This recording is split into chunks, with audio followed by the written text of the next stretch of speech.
Well, welcome back, everybody. It's Wednesday, and I'm here with Cheri, and I'm here with Lyndon, and I'm Greg, and we all work at LifePlan, and we have a great time together, don't we? But today we have a pretty important conversation to have. It's kind of a heavy one, but one of the things that we want to address is the impact of pornography in its many different veins on women. And so we just want to kind of have a conversation with Cheri, and we're all going to kind of, lead in here. But I just wanted to ask Cheri, when you think about the impacts of women, how could you speak into that today? Yeah, wow. So there's so much of an impact on women with pornography, which we touched on some of it in yesterday's video too. When I think about it, I want to think about it in some pretty heavy areas. So I want to put this out here right now, because call it a trigger warning if you want. But we're going to talk about some pretty tough topics today when we talk about the impact on women. So if you are a woman who has been abused or is emotionally not in a great place right now, you might want to watch this with somebody else, or just turn it off and not watch today's until you're in a better place. But having said that, pornography really leads into the whole issue of abuse. We know that abusers, child abusers, sexual abusers will use pornography to groom their victims.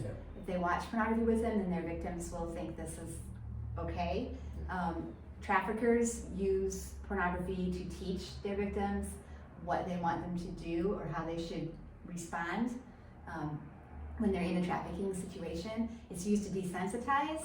When the girls, if a girl is seeing this, if she's watching it with an uncle or a neighborhood friend or even a dad, which is horrible to say, but if she sees this, she starts to think this is okay for a relationship, and then is more accepting of that, and it gets more confused. So it really leads into the whole abuse as a whole, and has incredible impact in that way. And then as far as human trafficking with pornography, there is no way, I say this right out, because guys, sometimes I'll hear people or I'll read they say, it's not affecting anybody else but me. I'm watching it. What does it matter? They're doing it because they want to do it. They're getting paid.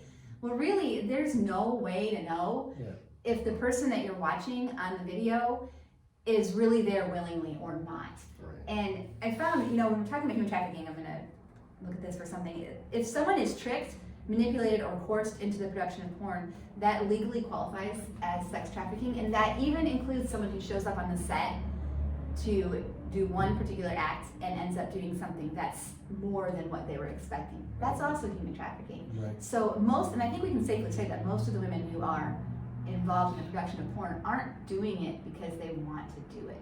Right. And a lot of them are victims of human trafficking. Yeah. So, wow, that's a lot of stuff.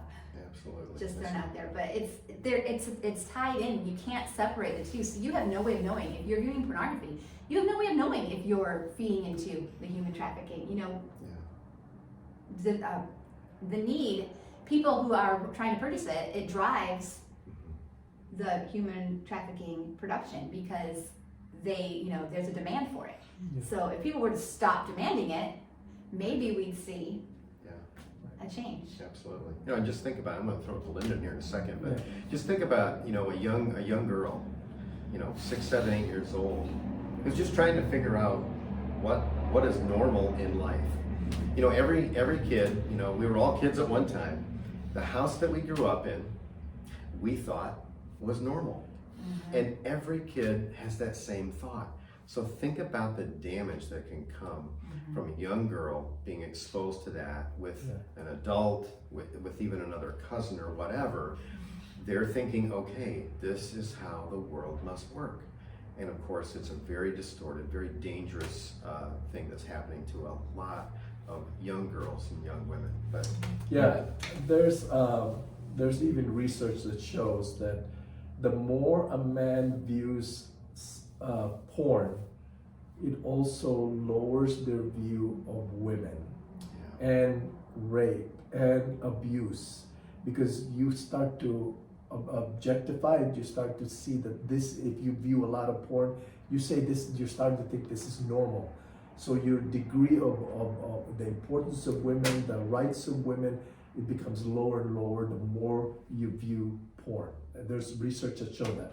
I also want to speak about what this does to a woman in a marriage context. This is we think, and I shared this with the guys at Remade, and I show them a picture of a woman that's being physically abused, just the face and all that.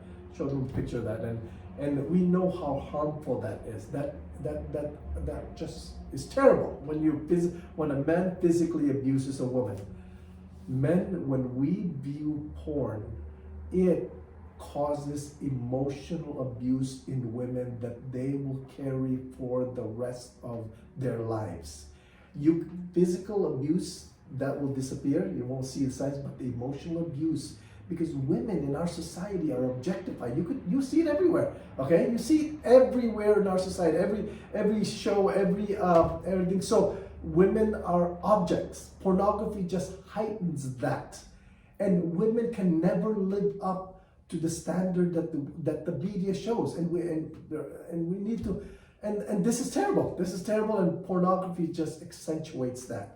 And so just remember the cause, the damage we're hurting to our spouse, to our children, to our girls. And so, and pornography just puts gasoline in that distorted image already. So we need to really stop that. You know, there's also a strong connection too with pornography and the issue of abortion. Do either one of you want to just grab that and maybe speak to that? What is the term they're calling it?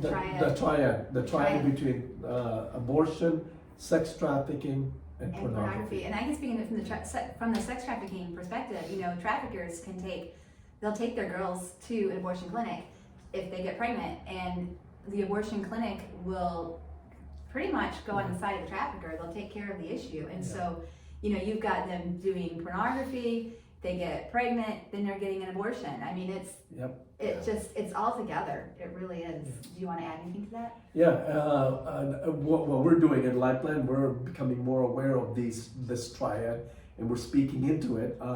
It's a mess. It's a mess, and they're all connected. And sometimes, again, Cheri has mentioned that sometimes we think as long as I'm viewing pornography, it's not harming anyone. Well, it is. It is.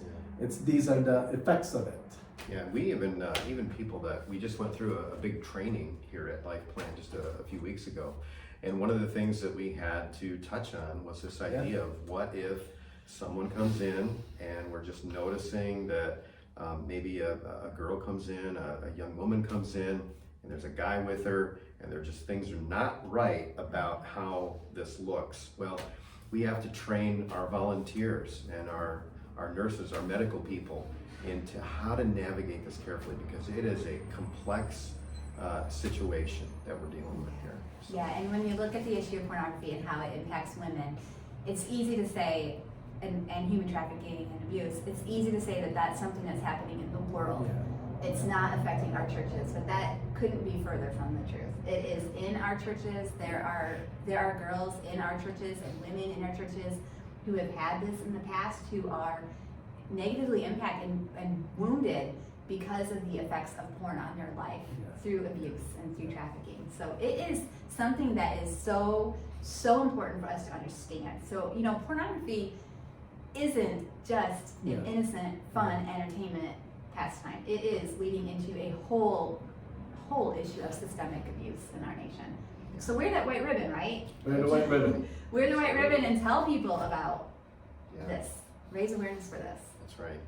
Well, we always like to end these little sessions that we have with just a little bit of hope. And so Cheri is going to share a scripture with us, and we'll try to end on a high note here. This has been a pretty heavy one today, but we want to thank you again for joining us. But Cheri, lead us out of here. Absolutely will. So the scripture that I'm going to share is one that I just love when I think about it in relationship to human trafficking and abuse, and even pornography.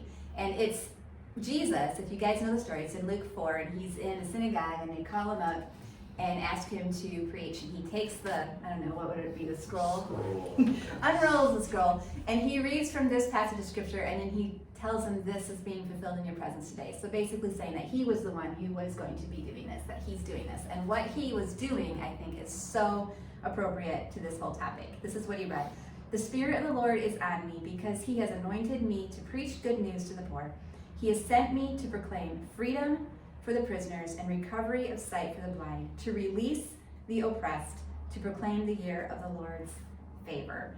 So Jesus is the one that can set people free. He sets the captives free. Whether you're a captive to pornography or whether you've had abuse in your past, he is the one that can set you free. That's what he's come to do, and he loves you and wants to do that. So keep that encouragement in mind and as we go on with this in the future.